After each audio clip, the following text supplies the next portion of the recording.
In this question, we're told that we have 406 $5 bills and 476 $10 bills. We are asked to do the following. Place the $5 bills and the $10 bills into stacks so that each stack has the same number of bills and each stack contains only one kind of bill, either a $5 or $10 bill. There's a lot of ways you could do this. For example, you could have 406 stacks of $5 bills, meaning you just put 406 of them in a row. And then you do the same thing for the $10 bills. So you'd have a lot of stacks, but each stack would have just $1 in it, either a $5 or $10 bill. But this question says, well, there's a lot of ways you can do this, but what is the largest number of bills that you can place in each stack? It turns out that this number is the greatest common factor between 406 and 476. Once you make this connection, what I'm going to do is find the prime factorization of 476 and also 406 and use that information to construct this thing. So let's start with 406. I'd like to start breaking this apart, and the most obvious thing that jumps out to me is, well, you can divide it by 2, and you have 203 that is left over. So I can't factor 2 anymore, but I think I can factor 203. I'm not certain, so I'm going to use a calculator just to try dividing some numbers.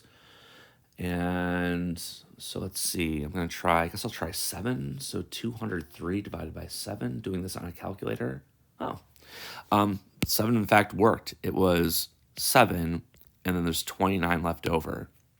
It turns out these three numbers are prime, and therefore the prime factorization of 406 is simply 2, you put 2 to the first, times 7 to the first, and then times 29. The first just indicates that there's just one of each. I'm going to do the same thing for 476. So 476 is divisible by 2. That's just the first thing that jumped out at me. So that's 2 and then 238. 238 is also divisible by 2, so that's going to be 2 times 119. So let's see, what divides, if anything, divides 119? So 2 doesn't, 3 doesn't, 4 doesn't, 5 doesn't, 6 doesn't. Does 7 divide it? I'm going to try dividing by 7. Yeah, this is 7 times 17. And so therefore, 476 is equal to 2, but there's 2 of them, so I'll put 2 squared. There's a 7 to the first and also 17 to the first. We can now construct what is known as the greatest common divisor. I think I'll fit that up here. So this is or maybe off to the side. So I want the greatest common divisor as it is abbreviated.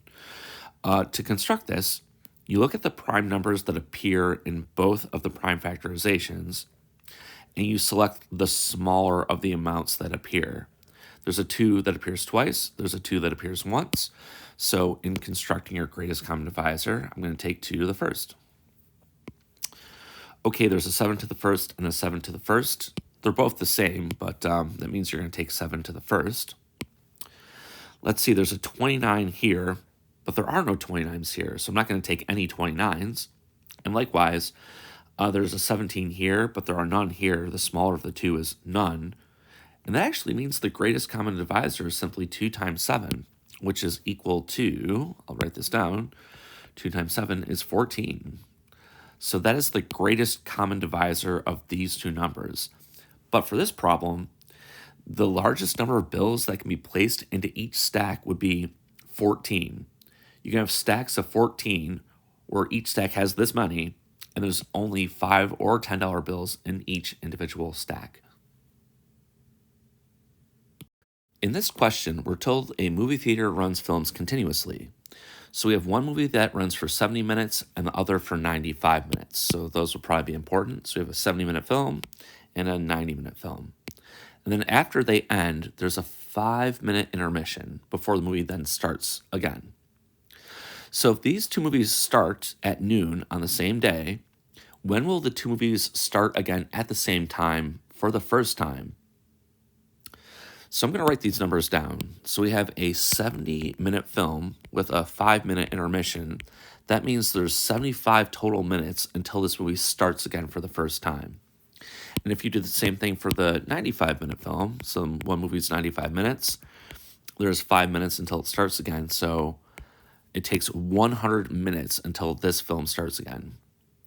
So they're not going to match up after the first time they run because this one will start again in 75 minutes and this one starts a little bit later. Well, you could ask, well, if you run them a second time, do they start again after the second time? And what you can do is you can say, well, I'll add 75 minutes to 75 minutes. That is 150 minutes. If you do the same thing for the other film, it starts again after 200 minutes. Notice that these are different and these are different. So it's not after the second time. But the question is, well, at some point, if you continue these lists, there will be a time where you get the same number for the first time. This number has a name, and we call it the least common multiple. And once you've identified this, we can now take the approach of, okay, we have these two numbers, 75 and 100. I'm going to find their prime factorizations and then use that to construct the least common multiple. I can use that thing to figure out the answer to this question. So what I'll do is I'll take the number 75 and I'm going to try to find its prime factorization. So I have to think of numbers that divide it. Well, I know 5 goes into 75 based on our divisibility rules, and we have 15 left over. And then 15 is 5 times 3. All those numbers are prime. So the prime factorization of 75 is there was a single 3, but there were 2 5s. We'll now do the same thing for the number 100. Okay, so I guess you could say this is 10 times 10, and 10 is 2 times 5 is 2 times 5. Those are all primes. And therefore, 100 is, well, you have 2 2s, and you also have 2 5s. To construct the least common multiple, what we'll do is take the greatest number of primes that appear from both lists. So here's what I mean. I'll start with the prime number 2. There are 2 of them here. There are no 2s over here. The larger of the 2 would be taking 2 squared. We'll do this for all the remaining primes, which are both 3 and 5. Over here, there's a 3 to the first. There are no 3s over here. The larger of the 2 is going to be 3. I'll put 3 to the first. And lastly, there's a 5 squared. There's a 5 squared. Those actually are exactly the same, but the greater of the 2 is, in fact, 5 squared. If you multiply this all together, this is the least common multiple, which is 4 times 3 times 25. That is 300. All right, so I'll write that down, 300. What this means is 300 minutes after these two movies start, they will start again for the first time at the same time. So the answer to this question is really 300 minutes later. So I'll put that down here, 300 minutes. But the way the question is phrased, you're told that the movie starts at noon, and you should display down here, well, what time would that be if it's 300 minutes later? So I have to do a little bit more work here. So I'm going to take this number, 300 minutes, and I want to convert it into hours, minutes, and potentially days, although I don't think it'll be days. The way we would do this is, so you take the number of minutes, which is 300, and you divide it by 60 because there's 60 minutes in every single hour. So you divide by 60, it actually goes in perfectly, and you get 5. I'll put 5 hours, and I'll put for emphasis 0 minutes. You could have something left over if you divide, and you would just want to make sure that you put that answer in terms of minutes. So if this thing starts at noon, 5 hours later is going to be 5 p.m. So I'll just note that this corresponds to 5 p.m. And since that's 5 hours later in the same day, it should be on the first day. So I'll just say that the answer here would be 5 p.m. And here you'd want to choose whatever the option is for like the first day. So maybe I'll put first day or the same day. But that is the answer to this problem. The only thing to look out for is, if you had like 301, for example, your remainder would be 1 minute instead of 0, and it would be 5:01 p.m. on the first day. That did not happen for this question, but you need to use the least common multiple to solve it. In this question, we're told that in January, 80 people purchased a $500 washing machine. Okay, the next month, 5% fewer customers purchased the washing machine, and also the price went up by 20%. And the question is, what was the change in sales from January to February? There's a lot going on in this question. When we say what is the change in sales from this month to this month is, when they sold the washing machines in January, they got some dollar amount. And then in February, they also got some dollar amount for the washing machines that they sold. Did it go up or did it go down? And by what dollar amount? And that's what we're trying to figure out. So the first question to answer this problem is, well, how much money did they make in January? Well, there are 500 washing machines and 80 people bought them. So I'm going to note that in January. So in January, the total money made was 80 times $500. And that's a total of 8 times 5 is 40 with 3 more zeros. That's $40,000. So $40,000. Now, if we can figure out how much money in sales they made in February, if it's more than this, that means there's an increase, and we'll figure out what that increase is. If it's lower, it means it's a decrease, and we're going to figure out what that decrease is. So that's the rest of this problem. It's, well, what happened in February? Okay, so a few things are stated in the problem. It says 5% fewer customers purchased. Well, here there are 80 customers. What does it mean to be 5% fewer? So for that portion, if we say 5% fewer, we're going to take 5% of 80 and then subtract that from 80.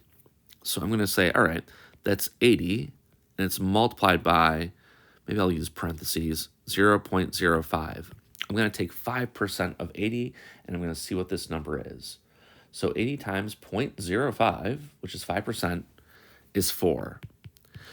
This means, instead of saying 5%, there were 4 fewer people that purchased the washing machine than in January. So if 80 people purchased it in January, that means only, and I'll put that over here, so 80 minus 4 is 76 people. So 76 people in February purchased this machine. Now we have to know what dollar amount to multiply it by. And here it says that the price went up by 20%. By the way, that makes sense.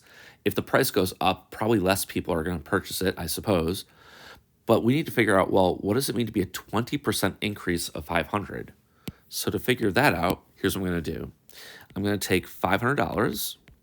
I'm going to multiply it by 20%. So let's figure out what that is. 20% of 500. So we take 500, multiply by 0.2, and we get $100. So that's how much it went up by. So if the thing started at $500, and we add the amount that it went up by, that means the new price of this thing is $600. So what we're going to do is we're going to take 76 people and multiply that by $600 to figure out what the total amount in sales is. So in a calculator, 76 times 600 is $45,600. So from January to February, was there an increase or a decrease? In fact, it was an increase. It went up.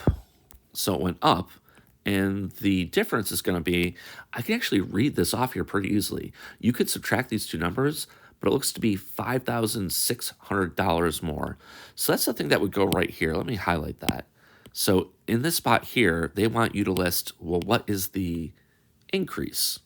So I would take the $45,600, I would subtract $40,000, but like I said, that would be $5,600. You don't have to include the dollar sign because there's already one sitting here, but that's how you can answer this question.